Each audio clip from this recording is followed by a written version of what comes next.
भागलपुर की जनता, आप सबको यहाँ मैं स्वागत करता हूँ। आपने एकलव्य की कहानी सुनी है? सुनी है नहीं सुनी है? सुनी है। उसका अंगूठा काट दिया था, है ना? अग्निवीर आपने सुना है?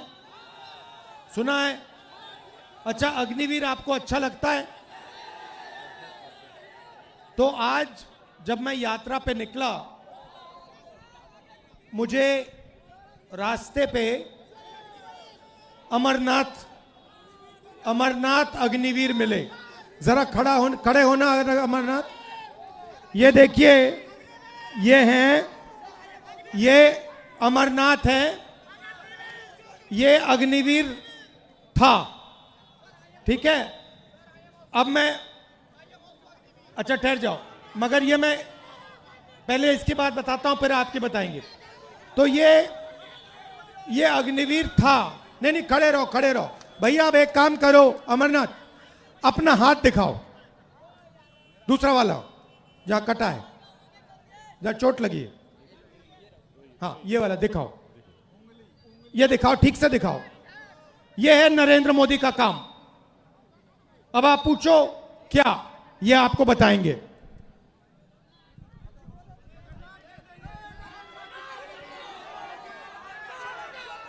जय हिंद। मेरा नाम अग्निवीर अमरनाथ जायसवाल है।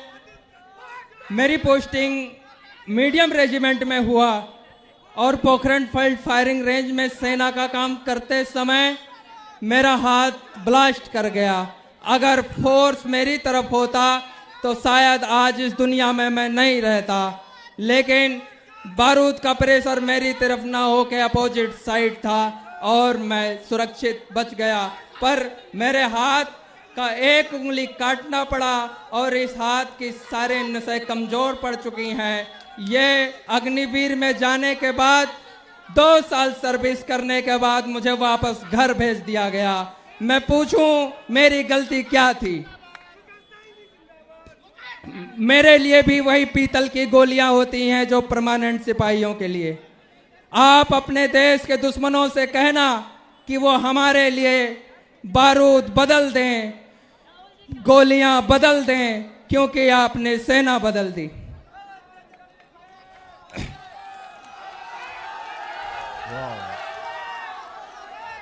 मैं अपने देश के लिए थोड़ा जो कुछ कुर्बानी दी, मैं अपने देश को एक संदेश देना चाहता हूं कि भारतीय सेना देश की नींव जब देश की मंचों पर चढ़ने लगे तो समझ लेना चाहिए कि हमारा देश कमजोर हो गया।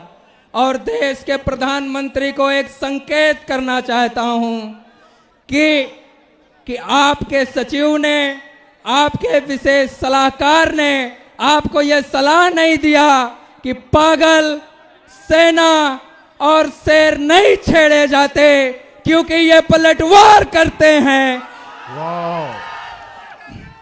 और जब ये पलटवार करते हैं तो जॉर्ज की शासन समाप्त हो गया। जब ये पलटवार करते हैं तो अंग्रेज समाप्त हो गए। हम अपने सम्मान का बदला लेकर रहेंगे। आप नहीं विश्वास होता तो राहुल भैया की रैली का कोई भी वीडियो उठाकर देख ले। ये युवा अपने मन के लिए खड़े हैं, आपको सत्ता से हटाने के लिए खड़े हैं। हम अपनी सेना के लिए खड़े हैं। धन्यवाद भैया। एक आखिरी बात ये भी बता दो, आप हो कहां के?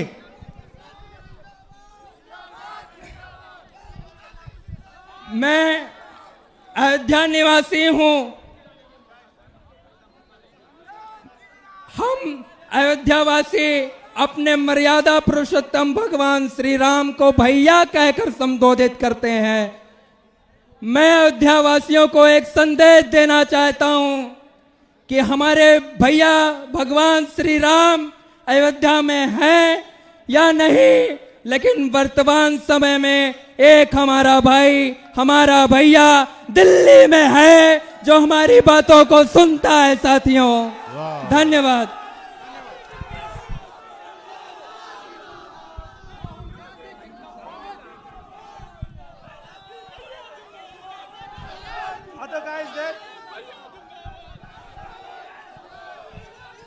तो देखिए, जो भी युवाओं के लिए रास्ते थे, सेना का रास्ता, डिफेंस का रास्ता, पब्लिक सेक्टर का रास्ता, एग्जाम का रास्ता, रोजगार का रास्ता, ये सारे के सारे एक के बाद एक बंद कर दिए गए हैं। पहले सेना में हमारे लाखों युवा जाते थे, देश की रक्षा करते थे, उन्हें पेंशन मिलती थी, उनकी रक्षा होती थी, उनको प्रोटेक्शन मिलता था।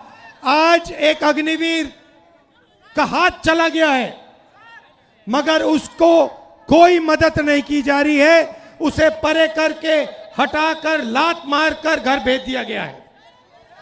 दूसरी बात, आप बिहार में, भैया बोलने दीजिए, डिस्टर्ब मत कीजिए। बिहार में आप, भैया बोलने दीजिए, युवा एग्जाम लेते हो, महीनों के लिए आप पढ़ाई करते हो, क्यों? क्योंकि आप रोजगार चाहते हो। एग्जाम का दिन आता है, उससे पहले पेपर लीक होता है, अमीर लोगों को, कनेक्टेड लोगों को सवाल के जवाब मिल जाते हैं, वो पेपर को एस करते हैं और आप लोगों को हटा दिया जाता है। उसके बाद जो पेपर एग्जाम में पास भी हो जाते हैं, उनके लिए इस देश में, इस प्रदेश में रोजगार नहीं मिल सकता। छोटे व्यापारियों को खत्म किया, नोटबंदी की, अग्निवीर लागू किया, गलत कानून किसानों के लिए लाए। ये हो क्या रहा है? ये हिंदुस्तान के गरीब लोगों को खत्म करने का काम किया जा रहा है। अब आप देखिए, आजादी से पहले आपके पास कुछ नहीं था। जो छोटे कमजोर लोग थे, किसान थे, मजदूर थे, दलित थे, जिनको आज हम ओबीसी कहते हैं, ये थे, आपके पास कुछ नहीं था। दलितों को कहा जाता था कि तुम्हें हम छुएंगे नहीं, अनटचेबिलिटी। करोड़ों लोगों को हर रोज हिंदुस्तान में कहा जाता था कि तुम्हें हम छुएंगे नहीं। परछाई पड़ती थी तो कहते थे नहीं, परछाई तक नहीं पड़ सकती थी। जो ओबीसी कहलाते हैं, आपको दबाया जाता था। आप भूल गए हो, शायद आप भूल गए हो, मगर आजादी से पहले आपको दबाया जाता था, आपको मौका नहीं दिया जाता था। आजादी के बाद, कॉन्स्टिट्यूशन दो मुझे भाई, अलंकार, संविधान दो।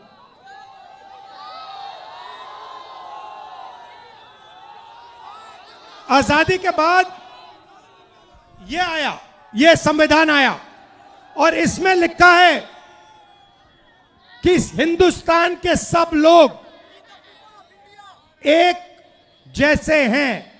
कोई बड़ा नहीं है, कोई छोटा नहीं है, सारे के सारे लोग एक जैसे हैं। और हर व्यक्ति को, किसी भी जात का हो, किसी भी धर्म का हो, हर व्यक्ति को ये कॉन्स्टिट्यूशन, ये संविधान एक वोट देता है। 2 नहीं देता, 3 नहीं देता, आधा नहीं देता, 1 वोट देता है। 1 मैन 1 वोट, 1 वुमन 1 वोट। अब नरेंद्र मोदी जी और इलेक्शन कमीशन मिलकर आपसे आपका वोट छीन रहे हैं, चोरी कर रहे हैं, संविधान पर आक्रमण कर रहे हैं। यह संविधान अंबेडकर जी के खून पसीने से बना, महात्मा गांधी, जवाहरलाल नेहरू, सरदार पटेल, सुभाष चंद्र बोस, इनके खून से बना है। और नरेंद्र मोदी और इलेक्शन कमिश्नर मिलकर आपका वोट आपसे चोरी कर रहे हैं। क्यों चोरी कर रहे हैं? क्योंकि वो जानते हैं कि आपकी शक्ति, आपकी आवाज इस संविधान में है और आपकी आवाज, आपकी शक्ति वोट से सुनाई देती है। आप देखिए यहां पे इन्होंने लाइट ऑफ कर दी, लाइट काट दी, देखा आपने, लाइट काट दी। मगर ये सोचते हैं कि लाइट काटने से आवाज बंद हो जाती है।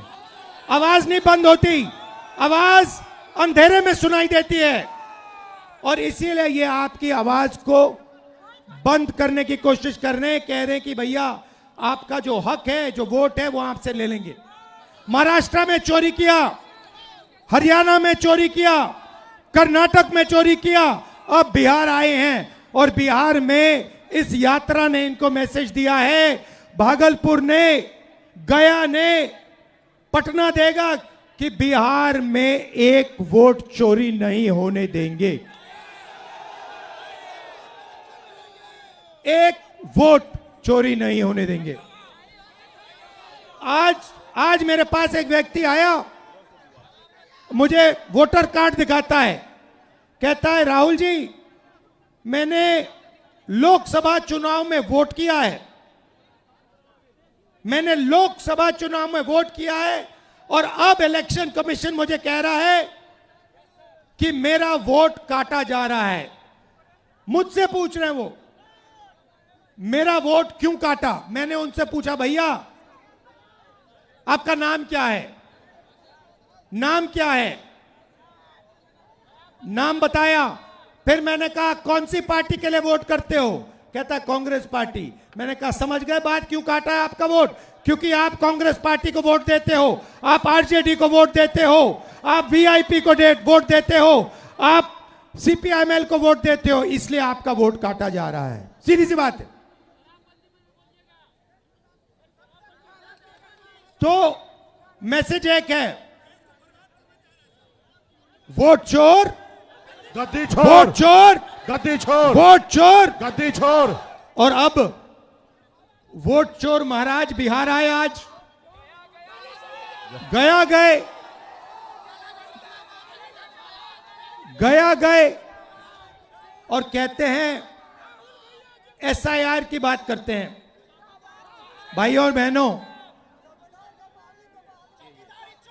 एसआईआर की बात करते हैं और मैंने जो मुद्दा उठाया, जो माधेपुरा कर्नाटक की एक विधानसभा में 1 लाख फर्जी वोट निकले, जिसके माध्यम से बीजेपी चुनाव जीती, उसके बारे में प्रधानमंत्री कुछ क्यों नहीं कहते हैं। हरियाणा के चुनाव के बारे में कुछ क्यों नहीं कहते, महाराष्ट्र के चुनाव के बारे में कुछ क्यों नहीं कहते, मणिपुर में जो हो रहा है उसके बारे में कुछ क्यों नहीं कहते। सच्चाई यह है भाइयों और बहनों कि इलेक्शन कमीशन और प्रधानमंत्री बीजेपी मिलकर लोकतंत्र को खत्म करने में लगे हैं, संविधान को मिटाने में लगे हैं और आपका वोट चोरी करते हैं।